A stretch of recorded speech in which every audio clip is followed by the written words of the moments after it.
Hello, everyone, and welcome to Toku Portal Podcast. I am Ryan. With me is Drago. Sorry, I was not here last week. yeah. Sorry we missed last week, but we're gonna make it up to you tonight by doing two episodes. Feels a little appropriate because they happen to have the same monster.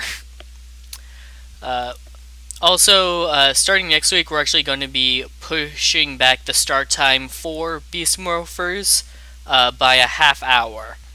So that'll be the new start time. Uh, so getting into episode 13. Uh, we have the Rangers outside enjoying a nice, peaceful day, with Ravi separate from the rest of the group, drawing, which he's keeping a secret from them. Uh, and nearby, there's a kid practicing the. That's a trombone, right? Cuba, yeah, Tuba. Sorry. Uh, who ends up getting bullied by some kids who make fun of him for playing the tuba.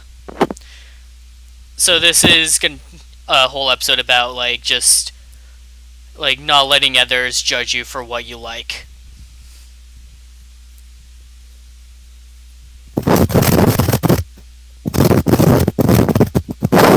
Drago, getting some feedback from your mic. Getting some feedback from your mic. I couldn't hear what you were saying. Uh, so just hold on a minute, folks, while Drago figures out his mic okay, yeah. situation. Oh, there we go. So what were you saying? I was saying it was a nice episode, like to actually explore Ravi's character a bit. That's what I was gonna say. It's Right. for all intents and purposes a filler, but yeah, it worked well.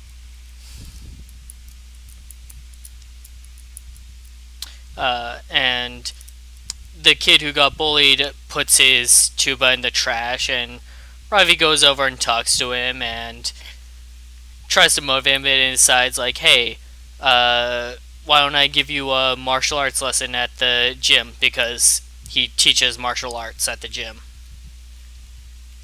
Something that hasn't really come up. I guess they quit the job because ranger duty. Right. But yeah, but I do like the fact that it was rather like Ravi teaching him how to deal with the bullies rather than like to defend himself and deal with the bullies by inspiring self confidence rather than actually hey, be friends with your bullies or Oh kind yeah. of that kind of nonsense that people have been doing in children's media for a while. Like, some people trying to be nice to them to get along with them, they're not gonna care for that. So sometimes all you can really do is just be ready to defend yourself from them and not let them get to you. Uh, and Yeah. It was just a bit kind of jarring to be honest that Robbie didn't say anything to the bullies when he clearly oh, saw him. I fully expected Ravi to get involved, and he didn't. Yeah, but I'm just kind of split about that. The thing is that he should have done that, but then again, you can't do tell an stranger adult telling that to kids is also a bit of a gray area, gray territory.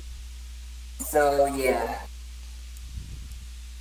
Uh, but again, I did like the relationship that and the bond that he was kind of sharing with the kid, especially that he gives his grandfather's tuba to the kid later on as a gift, which is quite nice.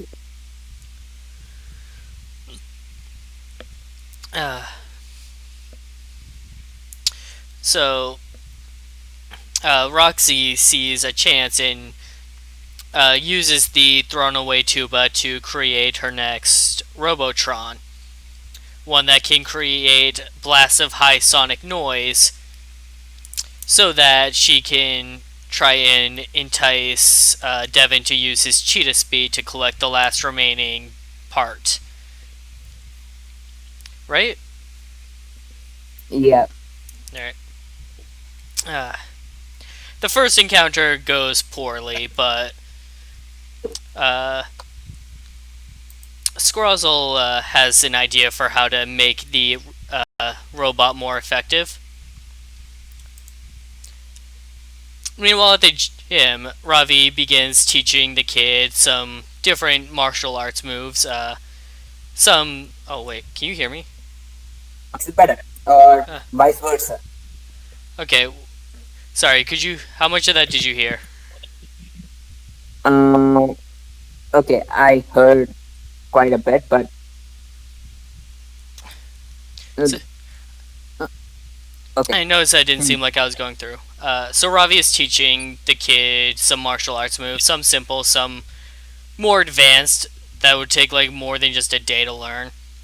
Uh, with the strongest move being a spin kick that the kid keeps falling on his face trying to do. So I'm wondering, is like the implication that this is happening over the course of like a week or so? Yeah, because you see people like Ravi and the kids' clothes changing in the middle quite a bit, so I guess so.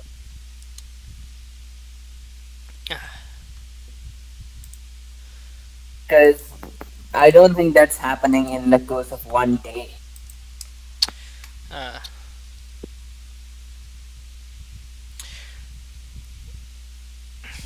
Uh, Ravi breaks out some of his father's or grandfather's old instruments. Ben and Betty get attached to a saxophone that they want to borrow to start up a band. Ravi wants to give the old trombone as a gift to the kid. Uh, Ben and Betty's saxophone needs some cleaning, so they hook a vacuum up to it to blow out all the dust and such, and they throw some cleaner inside, and we get a comically like Looney Tunes sized large burst of bubbles shoot out of it that just launches them out of the room and into another room. That was, I don't know what to feel about this particular scene because it was so jarring. Like, we get some Looney Tunes stuff with Ben and Betty. I've learned to accept that. This was the most absurd one. And yeah, I it's not that it's poorly done, but it was just so out of place. It was actually pretty Even well by done, honestly, for what it was. yeah, okay, but yeah, I just like the encounter between Ravi and his mom. Yeah, where she's like concerned at first, like, what are you doing with this? And he's like, oh, I was gonna give this to a kid who needs it. She's like, yeah, alright. But it was more of like, you can't afford to have any other hobby other than being a Oh, Power right. Ranger. I forgot about that part, Yeah, yeah. Like, no distractions. That's why Rangers can't date y- Rangers.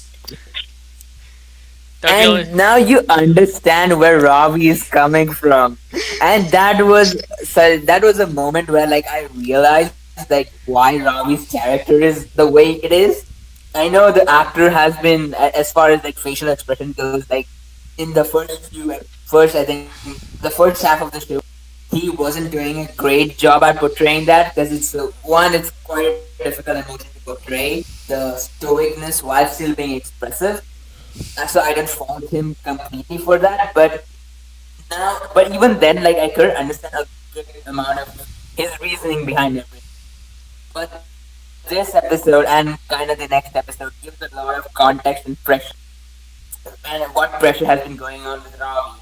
And I'm really excited for if they're gonna make a confrontation between him and his mom later on in the next season or even this season at the end. Because that feels like it's a setup. future plotline.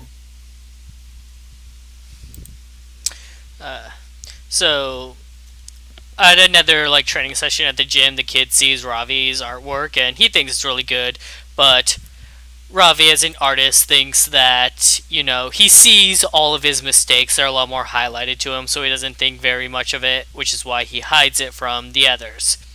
The kid steals a paper that falls out, and that's going to come up later.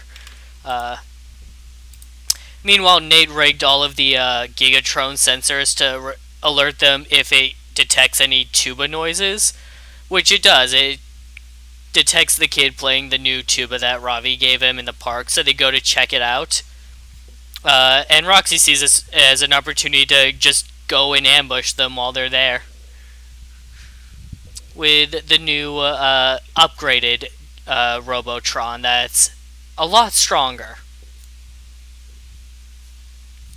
And then also Roxy pretty much without even morphing, kicks the Rangers' ass right there in a really well choreographed fight scene.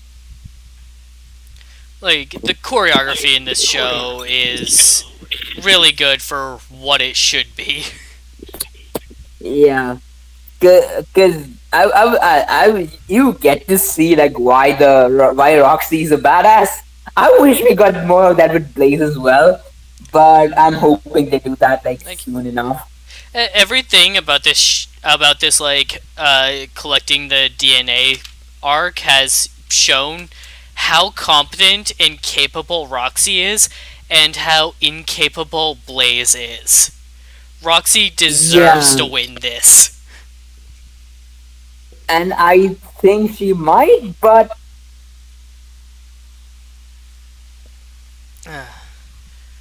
Oh shoot, hold on. problem I do have.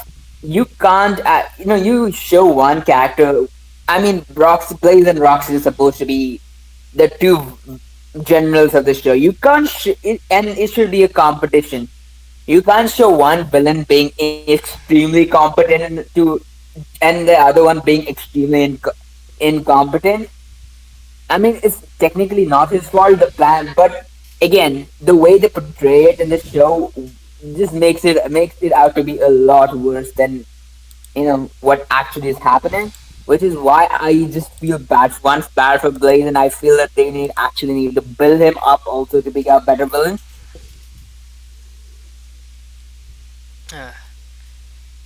So you want to see like Blaze rise above where he is now, so that he can compete with Roxy on par. Yeah, it should not be like what do you call it? Like now it's Roxy's time to shine, and then it's Blaze's time to shine, where Roxy becomes extremely incompetent. It shouldn't be that way. I feel that they Okay. both should have accomplished enough amount of stuff. They should Because be fairly equal in their like specialties, so that you don't just have Roxy absolutely destroying it like she has been. pretty much. Uh, Because I really want, like, I really want. I also think that maybe it's because like they are with how less involved Enter is in Go Busters in the first half. I think they're not wanting to use Blaze as much because of that, so that they can make him a better villain inside the second half because they have more things to work with. But again, that is not an excuse for like making one villain incompetent. So that's it's just a thing that has been really kind of off about about Blaze and such. Otherwise, he has the potential to be a good villain, but it just he need. I feel that they need to give him a chance. uh, so Roxy collects the third DNA sample, and then the kid takes on the monster with his own tuba just by blowing into it really hard, which should not have worked, but it does. It does one of the most hilarious. Okay, in Dragon Ball you have that beam struggle of Kamehamehas. Yeah, That reminded that tuba versus tuba thing reminded me of that. but like And the kid should not have been able to blow loud enough that he was like on par with the machine that had been powered up. Yeah, yeah, and I'm like, what the hell is this kid's lungs made from? Like maybe if it was the not powered up version, it might be understandable. But this one was specifically made stronger so it could take out the Rangers. Yeah, and this was, I think, that the writers, either the writers wrote themselves into a corner, or they just wanted the kid to stand up to himself. I mean, I can admire that, but yeah, that kind of feels like Deus Ex. But again, it's kind of it feels I don't know. It just reminds me of the older Power Rangers. Like some of the things they used to do, and I didn't mind it as much because it tied into the character growth of that kid and Ravi. So I'm a bit more like lenient on this. But again, it was kind of hilarious. Uh, so they managed to like gain an upper hand against the Robotron. Roxy bails out, and Nate gets an idea, and he asks the kid to blow his tuba into his recorder, into like his communicator or whatever, so he can record it. Uh, so uh, we get some more unique choreography for the on ground fight, and they defeat it when the Gigadrone appears. Nate like hooks up the recording of the tuba to a sound speaker so they can counter that one as well. Yeah, and this was a bit more believable because it's a Megazord. Right. It's another machine for playing against it, not like a 12-year-old kid. Yeah, and also the fact that the what do you call it, when Roxy took the data chip thing, and after the recording was done, Devon accidentally had destroyed it, so they didn't gain anything in this episode. Oh, I forgot about that. So they only had the three data chips too. So unless Scrozzle can make another one. Yeah, he can. That's the thing he says. I think I think it's been a week since I've seen this episode, so I think the thing is that it'll take time to repair it or something. But yeah, Yeah. um, he Sorry. must be tired. Uh, uh, my Um, sleep schedule is not okay. I can empathize. uh, so to wrap up this episode, the kid talks to Ravi and like Devin and Zoe at the gym about how he helped the Power Rangers. Yeah, And and just what's really funny to me about this is that at the table right next to them is Nate and Steel just sitting there like a whole ass robot. I don't know. The more and more I think that how much the people are seeing Nate as a not Nate, sorry, it's still as a common occurrence. I feel that these people are used to robots hanging around with them Oh. Uh, because 2025 is coming soon. That means SPD is gonna be the eventual lead up ooh. if this takes place in the same universe as the other Power Rangers seasons. But oh, wait, yeah, it What does. what what year was SPD? Was it 2026? 2025. 2025. Yeah. Uh, So robots would be a common occurrence at this point. But yeah, it is kind of what do you call it? It's kind of funny to see that. And I also one thing I really didn't get is that the kids ended up threatening Ben and Betty. right, so like Ben and Betty get ready to put on their concert with the saxophone and trumpet. The saxophone is still like clogged up from stuff in it, so the music isn't that great. And they also they're not playing the best either, but like whatever. Uh, so the bullies come in and they start picking on Ben and Betty, who don't really like confrontation. And Yeah. the ringleader, steals the saxophone and he blows into it really hard, and more of the bubbling stuff comes out and shoots all over his friends. And I really like the moment where the kid actually does the flying kick to just re-threaten Right. those other his bullies. Like the bully like gets ready to like attack Ben and Betty for it, and the kid's just like, "All right, I'm not actually going to fight you, but I'll show you why you shouldn't try to get into a fight right now." And kicks his hat off. Like all I could think was the viral thing of people kicking the cap off a bottle that's been going around lately. Yeah, and considering like what do you call it? This was shot like a year or so ago. It was the timing was kind of kind of what do you call it there. Convenient. Yeah, it was convenient because this was not a thing when Beast Morpher was getting shot. Uh, and then the kid gives Ravi the drawing he took back. He got it framed. Yeah, and it was kind of sweet. It's also worth noting that the drawing was of him and Roxy, the real Roxy. Yeah, and I did, and yeah, and that I really like this episode because they didn't actually it was about bullying, the bullying episode as such that happens in a lot of like in shows, but it was not as patronizing or some shit. I don't know what's the word to call. It was not in your about it was in your face about it, but It wasn't it laid was on not thick. as huh. Uh, Okay, I didn't get you actually. it wasn't really laid on thick.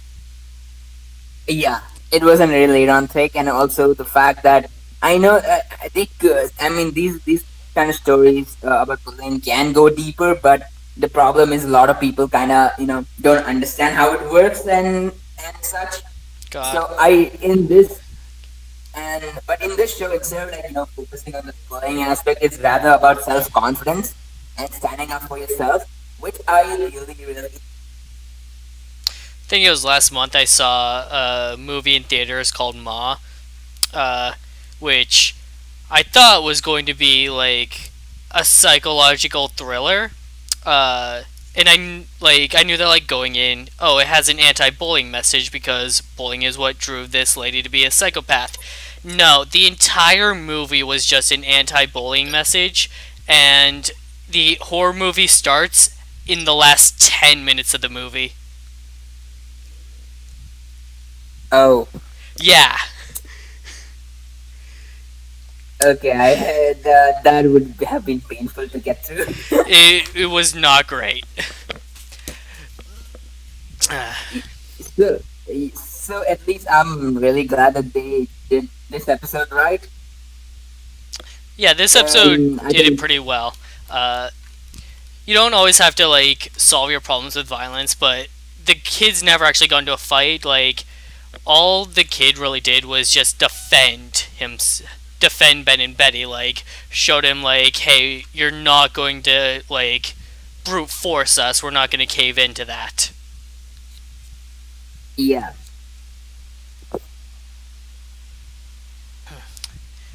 So that was episode 13. Moving into episode 14, we get an episode about blackmail, a different form of And bullying. yeah, and that this episode, the person who was playing the antagonist in this episode, holy shit! I was expecting her to be the villain. I'm talking about someone like Roxy or a Robotron or some shit. Oh yeah, like as soon as the episode started, I But was she just was like, "Is this just an Roxy in disguise?" I don't get it. she was just an awful, No. awful person. So Nate is looking for a new lab assistant, and they're interviewing this one girl whose name I don't even know. Uh, wait, was it Megan? Yeah, I guess. Yeah, it doesn't matter because All like right, that will be yeah. seeing her again, but she was So entertaining anyways. yeah, so I'm just gonna call her Megan. Uh, so they show we get a demonstration of the cheetah claws that Nate's been working on with Ben and Betty, who use it to mix a salad. Uh, and it actually goes really well until Betty comments needs dressing, and so Ben tosses her the dressing, and she cuts that into pieces, and it all the dressing flies onto her. Yeah, I guess that was one way to test it out if the claws work on plastic. And Uh, I really like the fact that he has been working on this claw for a long time. right, it's the same thing with Steel. Like we saw Steel's head like 3 or 4 episodes before they actually started addressing like the idea that Steel could be made. Yeah, and and same thing with this. I'm really liking the fact that they're building things up rather than just it showing up one day. It's one of the themes that they're carrying over from Go Busters because Go Busters like really built up to the point where they had the Megazord and such. Yeah, and I'm really glad that they are actually putting effort into that. Like they didn't need to like okay the detectors and stuff. They could have done it like other Power Rangers do from the get go instead of like building up to having that. But I really like that they did.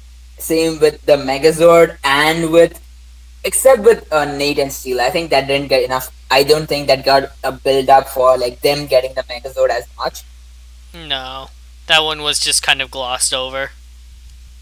Yeah, so that one was I was a bit disappointed with. Not is not bad at all, but they could have done more. But like especially the doppelganger, the copy robot episode would have been copy robotron episode would have been a perfect way to debut the Megazord because it would signify the bond between Nate and Steel, which would have been great. But again, it was then again they did it a bit too early. But this claw thing and delivering it after a good amount of build up was a preview. It was really nice to see. Uh, so, uh, in the cyber dimension, Blaze has made his own Tubatron. What does he intend to do with it? Well, he's going to use these Fury crystals or whatever that he stole from Scrozzle. And but yeah, and Scroggle keeping okay. One thing I do like is that one thing I didn't understand in this episode is did he get it from Scroggle or did he get it from one of the places in Cyber Dimension? Sorry, can you say that again? No, I was just wondering whether he got it from Scroggle or somewhere else in the Cyber Dimension. Well, I was a bit confused. Scrozzle acted like those were his and was saying how like those are the only ones that he knows exist. So I'm guessing that like he had them kept somewhere, and Blaze like just went exploring and through Scrozzle's stuff and found them. Okay. That was the impression that I got because Scrozzle seemed very like personal about them, like he owned them. Hmm. Okay, yeah, but that was a neat idea, the Fury crystals thing. So uh, Nate is on his way to movies, and so is Zoe. Hey, they're going to see the same movie, so they're friends. They go, they hang out, they see it together. On their way out, Megan was also at the movie and spies on them, and is like, "Hey, are they on a date?" Because they're being a little playful to each other. They're flirting a little bit, and she ends up like videotaping it on her phone. because Rangers can't date Rangers, and she is determined to be Nate's new lab partner.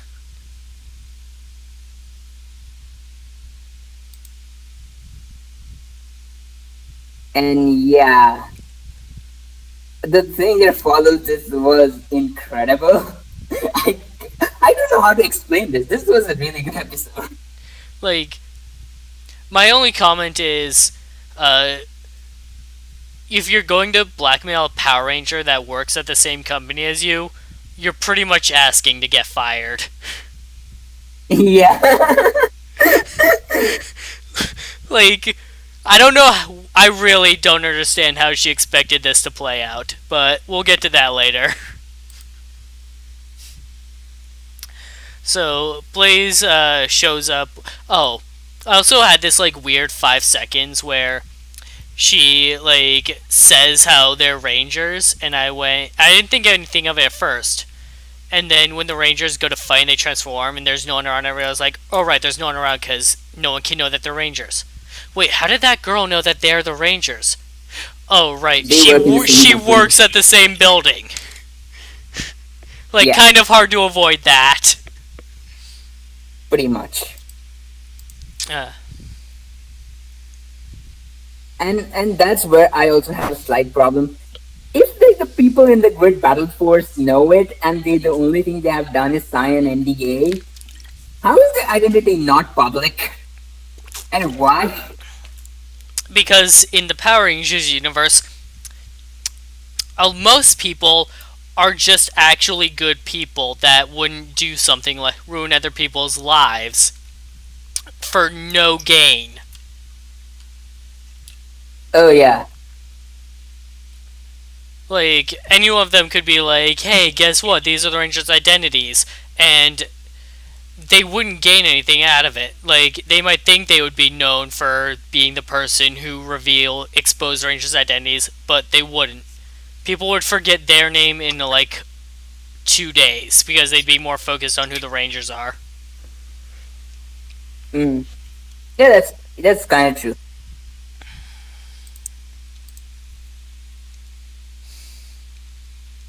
So Blaze attacks with his Tubatron, and he brought all 4 of the Fury crystals or whatever with him, so he could show off how he attaches one to the Robotron to like upgrade it and make it stronger. But then And during the okay, fight, the they fucking Rangers. go on. You say. No, you go ahead. I was gonna say during the fight, they just fucking shoot the box out of his hands and he drops them all. This is what I mean about like portraying Roxy as the most competent person out there, and Blaze is the most incompetent. Like Roxy would have brought the one she needed and either put it on without the Rangers looking, or if she really wanted to show it off, just put it on right away without making a show of it. And Blaze is basically like, come take this crystal, destroy it from my hand. Get here. Like Blaze is like a caricature of like cheesy cartoon villains who like boast their entire plan to the hero before enacting it so that the heroes know exactly how to defeat them. Yeah, and it's kind of refreshing. Like the heroes basically are like, just attack that thing, and like the tokusatsu logic is kind of thrown out of the window for a second. And there's nothing stopping Blaze from leaving at any time. Yeah, So he drops the box and they all fall out, and so he and Steel just start racing to like pick them up. Steel only ends up grabbing um, one, but still. That's one that Blaze yeah, didn't have to lose. and Blaze is only 3 remaining out of the five. Was there 5 or 4? Five. Huh. One is with the Robotron, one is with and 3 are with Blaze, and one is with Steel.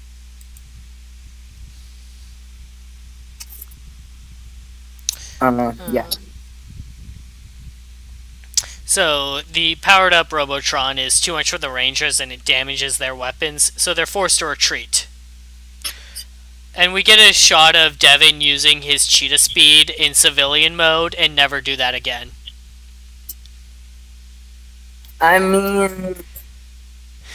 I mean, we have the only person we have seen use her that animal DNA powers in civilian mode is wait I forgot the Yellow Ranger's name. It just escaped from my head. Zoe? Yeah, Zoe. Like she was the only one because her power is just jumping very high, which she Yeah. can use wire work. Yeah, it looks good enough. Devin, the whole Yeah, green flashing effect does not. It looks yeah, fine on a ranger suit, but not on a dude in a not on jacket. the team. Yeah, and I under get why they are not using that power in his regular what do you call it, Civilian mode. civilian. Yeah, Uh, so they only got one Fury Crystal, but Nate thinks that they can put it to use if it can power up machines and allow them to defeat the Tubatron. And the commander wants him to get his new lab partner to help out. He hasn't picked one yet.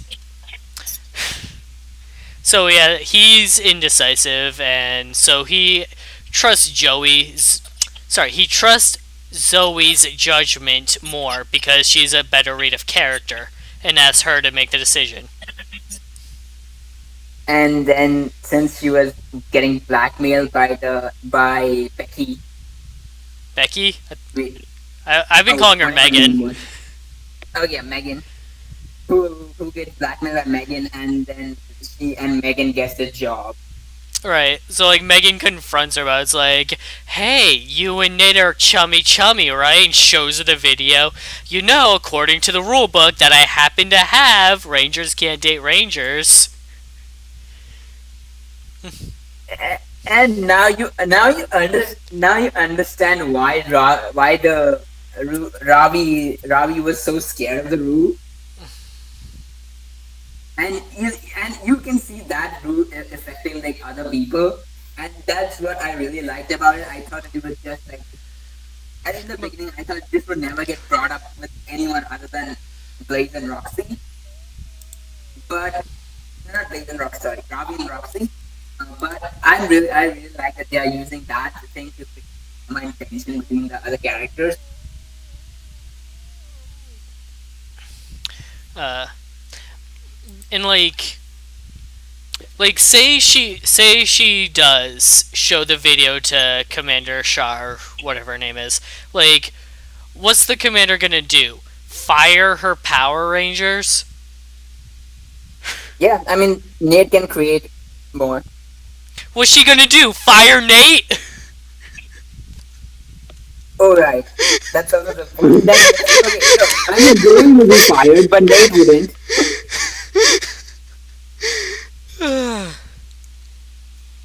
Yeah, uh, Also, like the idea that like you're blatantly black, like just this kind of act in general. It's just like you're just asking to get fired. Like, what do you expect to be the result of this? and you know, and that's the one thing. The second thing that okay, the getting a job as an assistant was fine, but trying to gun for Nate's Yeah, job, yeah. That that was she carries it further when she's helping Nate work on the cheetah claws, and not only questions his judgment when he gives her specific instructions. All right, fuel up the claws with half a bottle of Morphex. She intentionally sabotages it by throwing the entire bottle in, and nearly kills Ben and Betty when it goes off and explodes. yeah.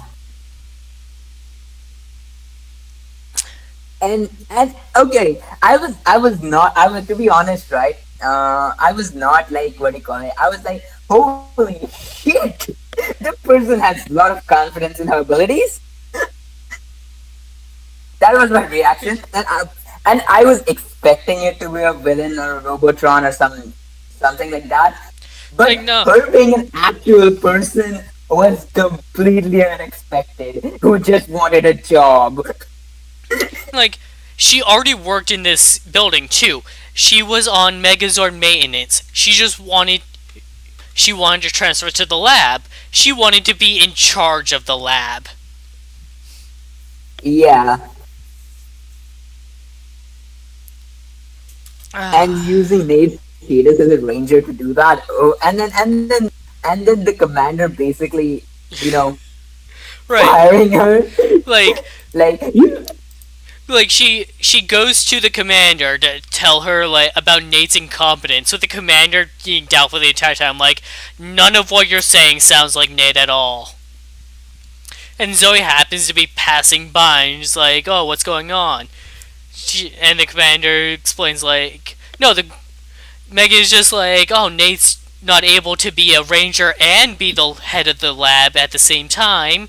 You should just let me be the head of the lab. Just let me take over his job." And then Nate bursts into the room and is like, hey, guess what? I found the evidence that you tampered with my machine. See this empty bottle? Remember the part where I told you to only use half of it? and and then and then Commander Shaw's reaction. So you did all of this for a job. Right. This even prompts Zoe to speak up and admit that, like, oh, right, Nate says, I don't know why you chose her, Zoe. And this prompts Zoe to speak up and say, because she blackmailed me. Yeah, Like, yeah, the way Commander Shaw is just left speechless. Like, you blackmailed a ranger for a job? Well, when you say it like that, it sounds like a and bad thing. almost and This almost beyond a bad thing. yeah, and also the fact that she almost killed two people. Like, she just calls in security and tells her, like, pack up your things and go. Yeah. That was a really show of like authority over there, and I'm like, damn. Like, that was the most appropriate response. Like, you Pretty blackmailed a much. ranger for a job and then tried framing another employee so you could get his job. Get the fuck out of my sight.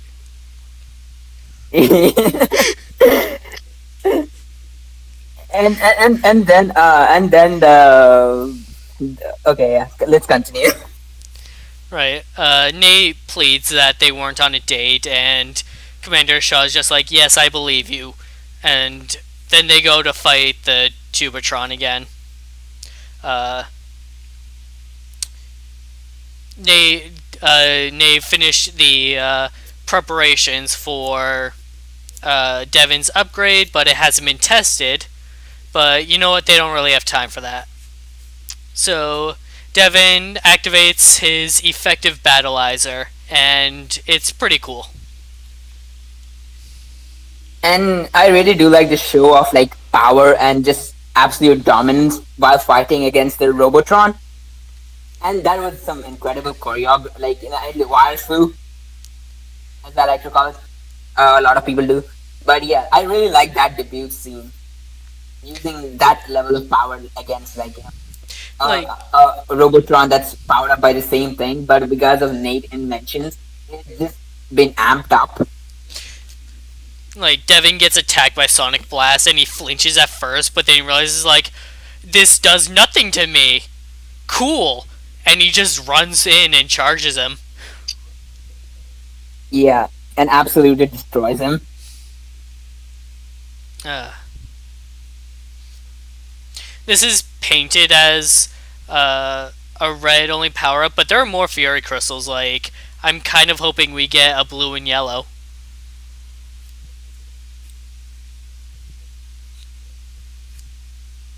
Yeah. Then you have the Megazord fight. Yeah, you get the standard Megazord fight.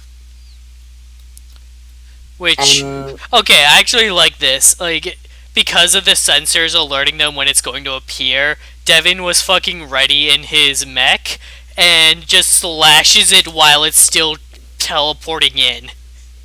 oh right, yeah, that scene was like, yeah, I really love that scene because that actually shows like the advantages of having that teleporter thing, Like, and it was really they're cool as not just well. gonna have their mechs ready, like, they're gonna be ready. Yeah, and and the and the ending was really cool. Ending was great. Uh, yeah, so after the fight, they're all at the juice bar, and Nate asks Zoe, like, so they're talking alone, separate from the rest of the group. Nate asks Zoe, so why did you let that girl blackmail you? And Zoe's just like, well, cause I only went to that movie cause I knew you're going. I wanted to go and spend time with you. Uh, and they confess that they have feelings for each other and grow concerned about how they're going to handle this situation because Rangers can't date Rangers. Meanwhile, the rest of the group are sitting at a table, see them talking. It's like, hey, you know that girl said they went on a date? Nah. And yeah, this I really didn't expect this to be the twist. It was like, you thought that it was just one side from Nate, but turns out Zoe has feelings for him as well. And throughout the episode, then I went back, rewinded, like me and my best friend are watching Beast Morphers nowadays, because he hasn't seen it and I want to rewatch it. So, and then I realized that they have been dropping little hints from episode 3. Like, I'm thinking about it now, and like, Zoe and Nate do spend a lot of time together, and a lot of it is instigated by Zoe, isn't it? Yeah. And I'm like, okay, makes sense. This didn't just drop out of nowhere. Yeah. And that was now like, okay, like you could the thing between Roxy and Robbie was in the past, but now you're looking at it in the present with um Zoe and Nate, and now I really like the fact that they have introduced this element of drama in the show, which is appreciated. I hope they do it well, like, and they don't stumble upon it like they don't stumble upon it a lot. I really am enjoying this plot line, and it was the reaction from the other characters were really it was really funny as well. And I feel like if any suspicion about them does start to arouse, like Commander Shaw would just like give them warning, like, "Hey, get your shit together. Rangers can't date Rangers. No distractions. Now get to work." Yeah, I mean, technically they are more co-workers than friends in the eyes of Grid Battle Force, so I'm saying if pretty much. suspicion aroused. Yeah. Yeah, and I can't really wait like for to see where this plotline goes. And I really like the Fury mode though. It was really cool. And there you have it. A good episode followed up by a pretty solid episode that is going to set up some good stuff for the future. And next week we are gonna come back to review Beast Morphers on Thursday, I think, and Zeo on Thursday. Uh, Is it on Zeo's on Wednesday, yeah. right? Yeah, you're in a. Because of the time zone difference. So the uh, for the America time zone, North and South America area, uh, Tuesday is Sentai, Wednesday is Rider, and Thursday is Power Rangers. Oh yeah, now it makes sense. Time zones are weird. Uh, so, Okay, so thanks for joining us today, everybody. We'll see you next time. bye bye.